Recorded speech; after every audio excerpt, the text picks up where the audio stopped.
Real Peace, brought to you by Kwabi&thePeaceCampaign, is a podcast dedicated to discovering ways in which everyday people can learn about community, seek understanding of self and others, and gain tolerance on opinions they might not agree with. How do we learn to live together? How do we learn to love each other? These questions and much, much more we will attempt to answer only on Real Peace. I'm your host, and I'm a peace campaigner. My name is Kwabi, and behind the camera is Kevin Wolford, who's our producer, and without him, none of this would be possible. And today we're going to be talking about communication through conversation. You know, there's many ways you can communicate with people, but one of the best mediums is conversation, and we want to talk about the whole aspect of it.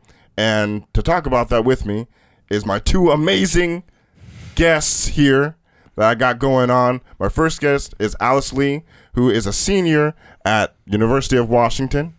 And I also got my main man, Roman Camillo, who is an amazing person and a cool person. And what are you doing right now, Roman? What are you doing for work right now? Right now I'm working for Imperfect Produce. It's a local startup in Oregon where they take out all like the ugly produce or that wouldn't meet like the not conventional looking. They wouldn't meet the store standards, and then they resell it to people. So it's saving a lot of food, and it's also helping people save money. Geez, so it's called Imperfect Produce, but it sounds like the perfect job. See what I did there? See what I did there? Yeah. So, yeah, we're here to talk about, conversation. It's kind of ironic because we're conversating now. We're talking about conversation, right? Mm-hmm. So I guess I want to start it off with, what do you guys believe makes a good conversation? Like, when you've walked away from a conversation like, oh, that was a good conversation, what is that? Definitely, I would say give and take. If you have good points on a conversation, but you can also listen and see points from their perspective, and overall come into an understanding of what they said. I feel like it's a form of a good conversation. Gotcha. It's kind of like, okay, so when you have a conversation with someone and they're able to get their point across, and it's not like they're being mean or anything, they were able to convey what they wanted to convey, and you were able to do the same, and there's no bad blood or anything. You guys just, were able to learn from each other, right? Yeah. Something like that. Well, conversations can be very broad. And their topics, it can be, lighthearted or more serious conversations. But I mean, overall, like, we're all still communicating and understanding one another in whichever format or way that we want to express.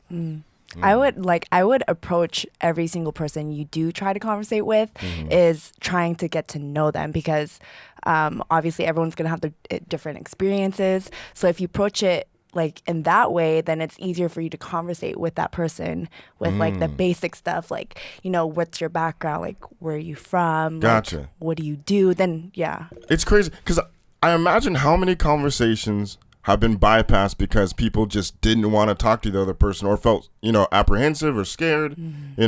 How do we diminish those boundaries of communication?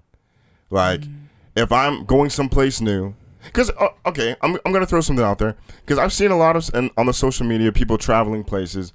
They'll go someplace, eat the food, go to the beach, tan, and then they'll go back home. Like, and not really talk to anyone that's from where they're at, I feel like if you have the time and the energy to meet someone new, you should do it. Not only because, you're learning from, someone else that you don't know, and a new culture, a new way of life possibly, but honestly, it just helps to do it. I mean, like, you can connect with someone and then you can, like, stay at their house when you want to travel and go back there. You don't have to pay for a hotel. I love that idea. Yeah. I love that idea. And I feel like with our our political climate and our social environment, that not a lot of people are, like, down for it. No. Like, to get to, like, meeting new people. Yeah. Why is that? What do you think, Roman? Like, how you said, like, most people usually, when they travel places using social media, they usually just post, where it is that they go and what they eat and all that stuff. Maybe this is my opinion, but it's like almost like a form of getting attention. So when they go to a place like that, maybe they don't want to reach out to someone at that location, and, try to speak out and have a conversation with someone else, because they're not trying to give, they're trying to intake, more attention. I've heard of that idea where with our new like generation with like the social media is that we already have the world in our hands. Ooh. So we don't want to seek out the presence, but we can already see it with like Instagram. Yeah, Is like that what you're like, kind of going? like everyone wants to be famous, everyone wants to, have like 1 billion followers and all that stuff. You know, I guess you can say, you don't want to be the guy that, has 1 follower but is following like 10 billion people. This is true. Don't want to be that lonely person. But I mean, like, feeling like looking at it for followers or whatnot. I mean, if you were to connect with someone who's completely from a different way of life, and like they were okay with you, on their social media or whatnot, like I feel like that would be really cool. That wouldn't bring people in and be like, oh, this person's communicating with others, starting conversations with people that aren't like him. Like, you're bridging the gap. I think of like, okay, what? That'd be like a better form for like a pen pal. I mean, People need to remember, maybe. Like when I was in Ireland, me and my friend Austin were at this random bar somewhere, and we met some people that hadn't met too many Americans before, right? And so we're talking, and they were like, "Oh, this is really strange." And I was like, "What's going on?" Like, "Oh, you guys don't sound like you're from Texas." And I was like, "What do you mean?" She's like, "You sound different. Like, we were thinking you would sound like a cowboy kind." And I was like, "Well, we don't all sound like that, But we made the decision to have a conversation, though it was ignorance. But it's okay because, I mean, they were wanting to discuss that with us. And after all that got said and done, we bridged the gap. And now they understand that not all Americans sound like cowboys. Wow. Like, your depiction of someone that you don't know is just simply based off of media, right? So if I go to, this is very general, but if I go to some small country in Kazakhstan and they've never met an African American before, I am an ambassador. I'm an ambassador for myself and for who I represent, and whether I want to or not, I represent African Americans. So how I act and how I display myself is what they're picking up on, and I want to be a good ambassador for myself and who I represent anywhere I go. So that's why I try to talk to people. That's a good point. Yeah. I also, going off of the social media, it's like people do need to remember that probably the coolest people are not on social media. Ooh.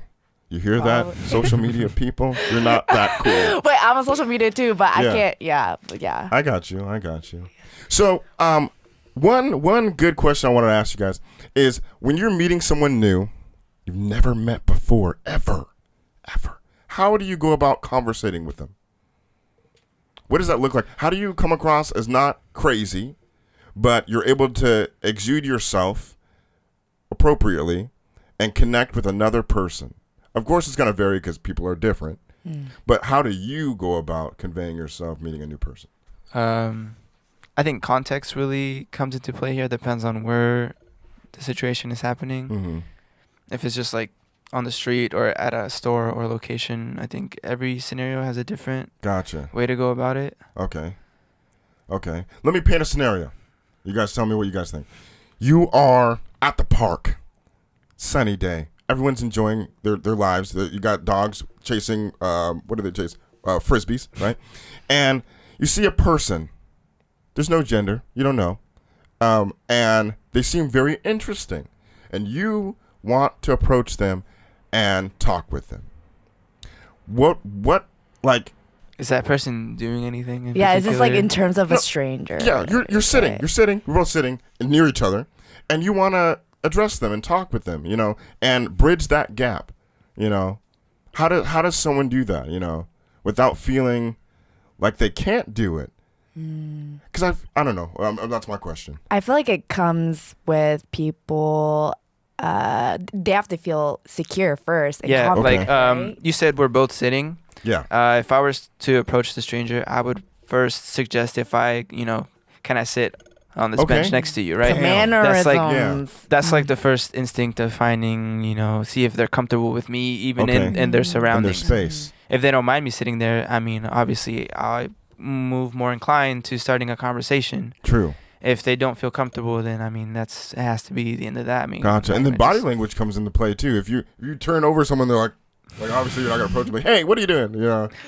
So you probably like a calm demeanor, like approach it. You have to have manners, because true. Yeah. Someone new, you can't just expect. Even with manners, that's different based upon where you're at and who you're with, you know? I don't know. What do you think, Alice? Well, for me, when it comes to, two separate scenarios. Okay. Like, I work at a gym, so I across members. And so it's easy for me to like stir up conversation and clearly like and especially getting to know their like background and like their story. But when it comes with strangers, you can kind of have like a collateral, like the dog with the frisbees, like, oh, is that your dog? Gotcha. That's how you kind of stir up, I would say. And then what's your purpose of the conversation? Yeah, that's a big one. That's a big one.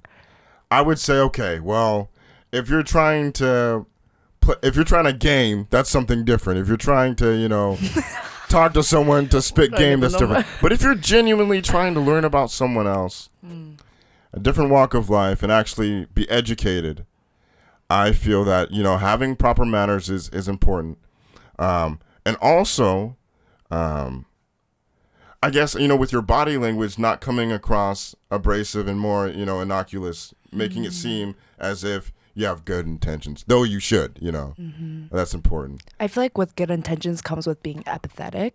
Ooh. And your body language can definitely show that way, especially your eyes. And like if someone's sharing their story, like, gotta have the respect and the empathy for them sharing their story. Yeah. If you're looking another way and they're sharing their personal like life, then that's gonna come across that you don't care about their life. Exactly. So they should be sharing in the first place. Exactly. And I'm glad you brought that up because that goes into the art of listening. Wow. I saw a documentary this weekend about Mr. Rogers. Yep. Our neighborhood, Mr. Rogers. And it was talking about how he had this philosophy of listening and how important it is. And he was kind of going on into the importance of silence, which was really interesting. But how he felt that, the key of understanding was in listening, which, it sounds simple, but it's very true. And not enough people are listening. Like, I should be listening to you guys right now, and I'm running out and I'm talking over the microphone a bunch. But what do you guys think about listening? Silence is golden. I don't know. I feel like I listen more than I talk, just from day to day. I guess I don't know. I don't have much to say, but I'm not afraid to say what's on my mind if something is. Okay. But for the most part, I don't know. I think listening is probably a key factor that anyone can incorporate in their daily lives. Gotcha.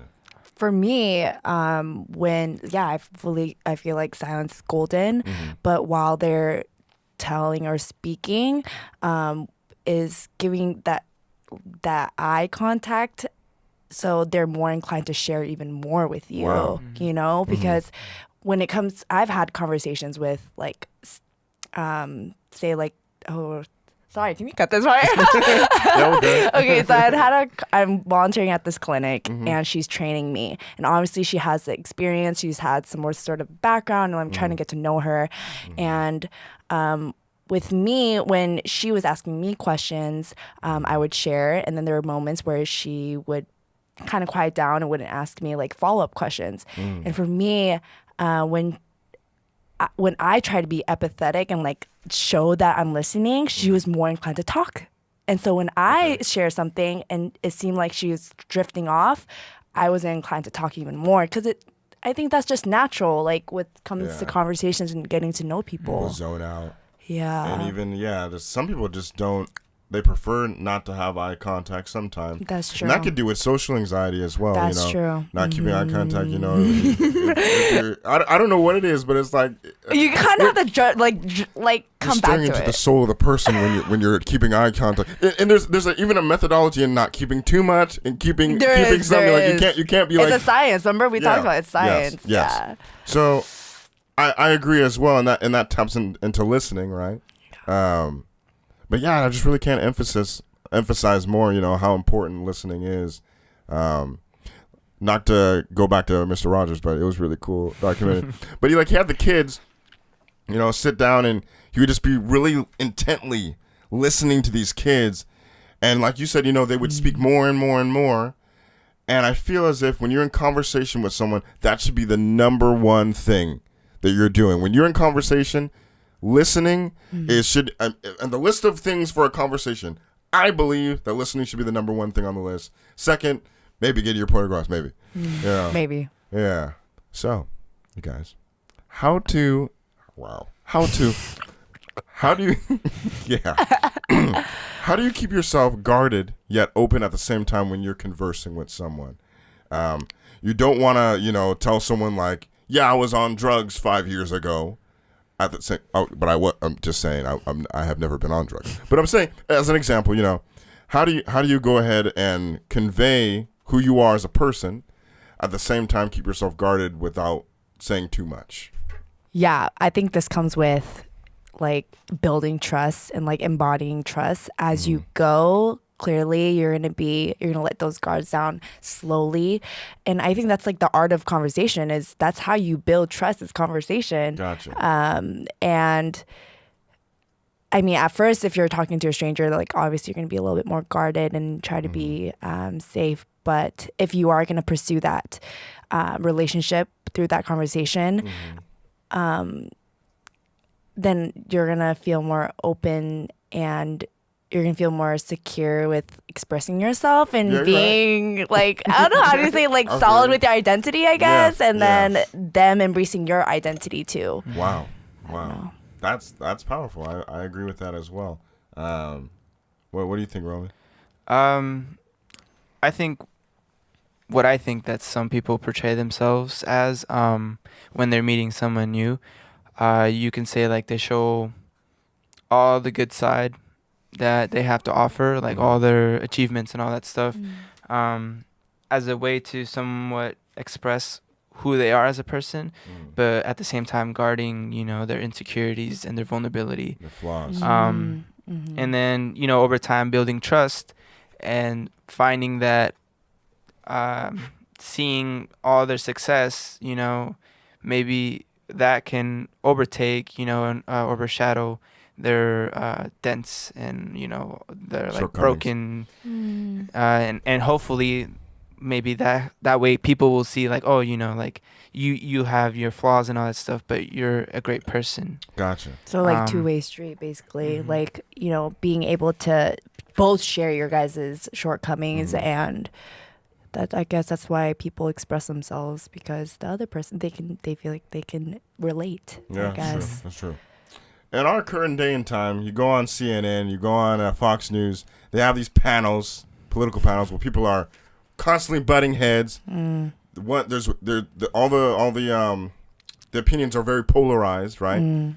How do we find common ground? Like, I mean, not necessarily like in certain scenarios, but I'm talking about like in conversation, when you're talking with someone who thinks completely different than you, how do you compromise, with things that, can seem like there can't be any compromise? Though I know this is a very difficult question, but like I was reading, I've read this book called The Art of Waging Peace by Paul Chappell. Really good book. If you want to look it up, you should. But he talks about if you're trying to convince someone about something that you're very passionate about, and it's very like very intense, something like abortion or, just any topic that's very hard, right? You would first try to address the issue in something relating to the person, something that they can, empathize and connect with, and that sort of eases the pain of that discordance, right? Would you say that's pretty? I would. True. Wow. Yeah. Then that's how you get to reel them into the conversation, right? Exactly. Right. Exactly. And then going on, depending on the person, you definitely have to throw in the compassion, knowing that where they're from, they're gonna think that way. Exactly. You know, when you're stating your opinion, if you come across as very sharp, they're not gonna listen. When you come across and you're throwing a stone, and you're breaking their house, you're throwing stone. There's a glass house and it's just shattering. They're not listening to anything you're saying. If anything, it just comes across as violence to them. I don't know where I read this, but I heard that your thoughts and opinions that you hold true to are similar to your body. Like it's so attached to us that when someone attacks it, it's almost like it hits the same point as someone punching you, right? So you can't conversate like that with someone who's passionate about something. You just have to take a different route, I feel. What do you think, Roman?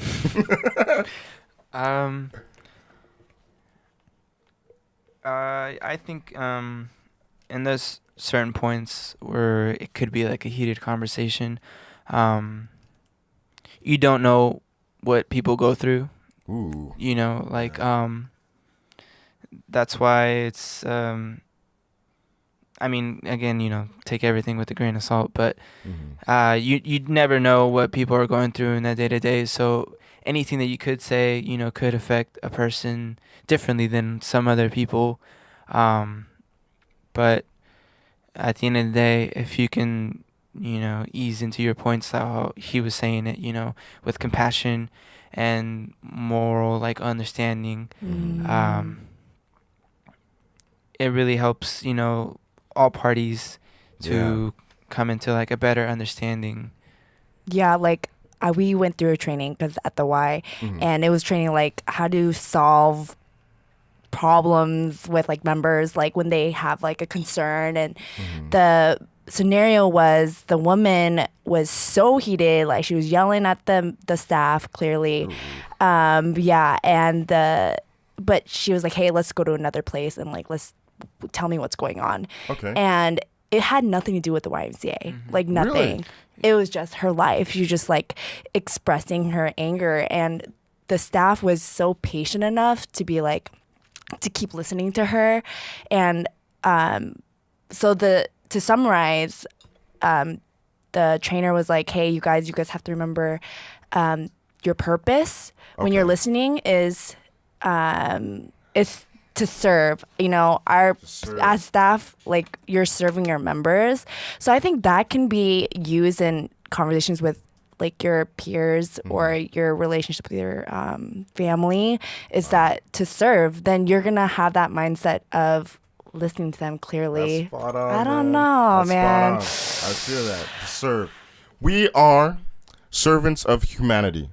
We need a view with that. No, I'm not playing. I'm kind of serious, but you know, For real though, yeah. that might be radical. But you know, with someone that you cherish their opinion or who they are as a person, I feel like, you know, showing that consideration by listening, being empathetic in how you address them and how, you know, in you know, conversation, it's a part of all the methodology of conversating and having it be just a conversation and not an argument. Most people, when they tend to lash out, is usually involved like other matters of their life. Like I think I read once that this lady said something or lashed out at like a waiter, or she said some rude comment that was completely just out of proportion. And you know, people just take the face value of that, you know, and she got like backlash in social media and all that stuff, and it all blew up, and she ended up losing her job because of that. But then when someone like reads into her story, you know, you find out that, you know, her marriage wasn't doing so well. You know, her dad was sick. She was under all this stress, and you know, it was just really she just got caught in like in a bad time. And maybe if she had someone to talk to, maybe that wouldn't have happened. You're right. So it's up to us to be the therapist of the world. No, oh, I see what you're saying though. Like, I mean, this is kind of going a little bit off subject, but like you said, like that magnifying glass got put on her at that specific point in time. She was going through a rough time, and because of that, her whole life got ruined, and all those things happening, and people didn't know that, and all those things were happening, and she just got the worst of it. You know, I would hate that to happen to me. I try to keep my cool as much as possible. You know, because of not because of that, but I don't know. I don't know if I'm pointing out the obvious, but don't you guys feel this like polarization, like, but also with conversation, there's like a polarization, like we don't engage anymore, or I feel like millennials don't tend to engage. You get your phone out, you text people, you don't call them anymore. You know, back in the day, calling was life. You want to talk to your friend across the street, you call him up. Billy, with what's your going on? With your home phone. And you had the number memorized. 564. Can I talk to Tommy? The tone, how it sounded. And you type in, And you're the mom would answer like, hey, how's it going? Like, oh, can I talk to Billy? And then you'd run up. What are you doing? Man. I miss that. But how can we not necessarily replicate that, but how do we bring it back? But can we even bring it back? But maybe not. I don't know. Okay, I've been watching a TED Talk, and this is like this bad Harvard professor. Oh my gosh, I wasn't supposed to. Okay, sorry. Okay, Harvard professor, and she was saying like, if you're conversing with someone and you're trying to show empathy, you don't show you don't bring out your phone, like you just don't. Yeah. But like, are we capable? Do you think? We are fully capable of putting down. You're hopeful. I went out to eat. I'm sorry, brother. I'm putting you on blast, but I'm gonna put you on blast, Quasi. I went out to eat with my brother. Where were we at? We were at Thai Pepper, downtown Tacoma, right? We're there eating some bomb Thai food. And he has his phone out, and he's on his phone, and like I'm in mid-conversation with him talking about some like business deal I'm trying to do, and he's just on his phone. And like I found myself talking and like getting quieter as I'm talking with him. I was like, what am I doing? I was like, oh, it's because he's not connecting with me. He's not having eye contact. He's on his phone. And I just kind of, without knowing it, I kind of felt like he wasn't listening and disrespected. Yeah. And then I stopped talking. Yeah. And he's still on his phone.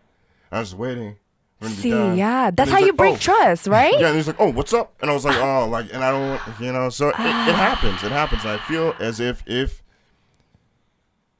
have respect for the person's time and energy, put down the phone just for a little bit. Instagram is going to change a little bit, but not too much, So those are opportunities to like deepen your relationship with your family. Like, boom, like that's that opportunity when you're explaining your deal. Like, exactly. Alice is calling you out, Quasi. Okay. A little bit. I'm just kidding. But yeah, like that's something you care about, right? So yeah, I think that's so, wow. Yeah. Yeah. Roman just like, yeah. Wait, what were we talking about? It makes sense. If you care about the other person's opinions, obviously you want their full undivided attention. Yeah, that's true. It's like when the teacher asks, your full undivided attention up here, just the same thing. I feel like people they look at the phone at awkward silence moments with the conversation. So I feel nowadays we're not okay with the silence and the awkwardness. You see when people like are standing around or waiting for something, like waiting for the bus, Okay. They have nothing else to do, so they pull out the phone, even if they didn't get anything or they're not checking anything, but they're just looking at their phone, so they seem like they're doing something. It's and not just bystanding. They're boxes. If you live by yourself in your apartment, like I do, you're in a box, right? When you get in your car and you're in a box, you're by yourself. You get to work. I work in a cubicle. Sometimes I'm talking with my coworkers, but oftentimes I'm doing my notes. I'm by myself. I'm in the cubicle. And then when you're at any place in public, you whip out your phone, you're not listening to anyone, you're not inviting anyone to come talk with you or converse with you, and you're not reciprocating it either. And then you're in a box. We're getting into this space where everyone's just being in a continuous box and not connecting with each other. Let's get out the box. Out of the box. Yeah. It seems like we can't even embrace the silence and the awkwardness. It's like, it almost feels unnatural to, just have that awkward silence happen, Let's embrace it. Let's start a revolution. Let's embrace the awkward silence, like now. It's so true. I don't know. I don't know what it's headed to, I don't know if eventually people are just not going to talk to each other in person. Yeah. It's all going to be like through a screen. Like you'll talk to someone and you have to, but I don't know. I think there's going to have to be a resurgence of face-to-face contact and communication through conversation. It's a topic that needs to be discussed more so, like we're doing now. And it's up to people in our community and people that we know to bring that up and make it an actual hot topic. Yeah, there has been like commercials actually where like, but no, I love that though. Like it starts within the communities, it starts within the small, and then it broadens out for sure. But yeah, there's like a commercial, and it was just telling kids like not to bring the phones at the dinner table. Like that's simple. Tight. Like I mean, do families even like have dinner anymore? Dude, that's a like spot. That's, I feel like people just eat whenever they want to eat and not really have like an actual dinner table. Yeah. Time anymore, It's not. Yeah, at first, like I remember growing up, it started out we ate at the dinner table together. And then, like, slowly as we got older, like, it was like, okay, we just kind of sit around the TV. And then after that, like, through scheduling, we didn't match our schedules. So, like, you just eat, like you said, you eat when you're hungry. Yeah. And that's just kind of how it is, Though there's, you can, like, you can make other times where you get together. It doesn't have to be food. But there's something, communal, even in your family, about sitting down, having a meal, and having good discourse with your family about whatever it could be. It's a form of therapy, I feel. There's also that controversial topic about not bringing, like, politics into the dinner table. Is that why people are avoiding, like, your family dinners now? Is that why we don't have family dinners? I hope not. Yeah. I think that politics and religion, they're a part of who we are, and if you're afraid to talk about it, I mean, granted, there's a time and space for everything, right? Time and place for everything.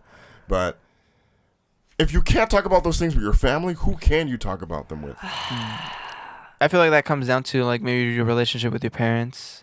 Yeah. If you're really close, I mean, I can see it being more comfortable sitting down, maybe it doesn't have to be like every day, but maybe like once a week, have like an actual set time where the family like sits down and has a formal meal. Yeah, we need to make it a tradition again, family dinners. Yeah. I'll just tell. I went on a date with someone once, and Ooh. Well, okay, yeah. Well, okay. And she was talking about this program she was in.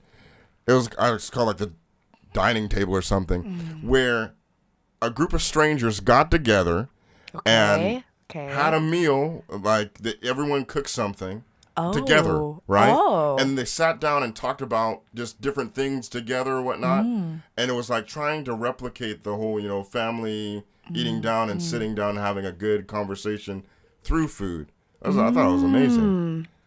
Like No, that's really super peaceful interesting. lady. Yeah. Yeah. Is that like a ongoing, like... I don't know. I didn't ask you too much about it. We kind of stopped talking. I was like, yeah. Oh, you're I like, hope she's nah. not watching this. This is going to be bad. Yeah. But, yeah. Life, time, space, energy. People. That's what it's all about. How do you guys go about conveying love in conversation? Honestly, acceptance. I mean, unconditional love. It's a thing that you can apply to just about anything. Yeah. Obviously, whatever they say, you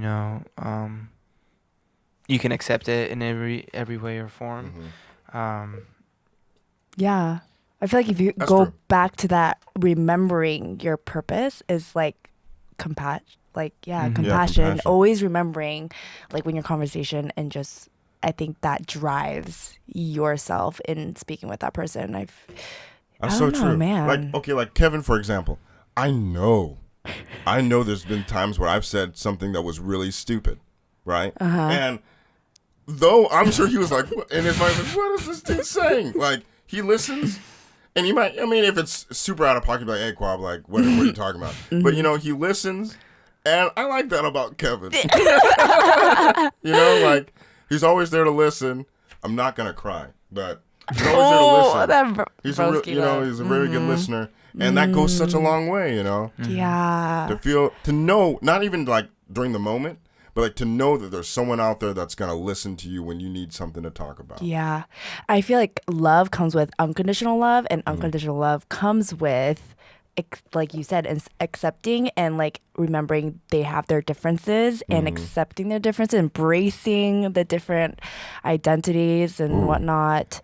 But then how far do we accept? That's for another time, I guess. But where does acceptance end? What did I wrote in? That will be for next time. I want to thank you guys both for coming on my show. Real peace. This was a really good talk. I learned a lot from both of you guys. Yeah, it's been awesome. Very very amazing journey.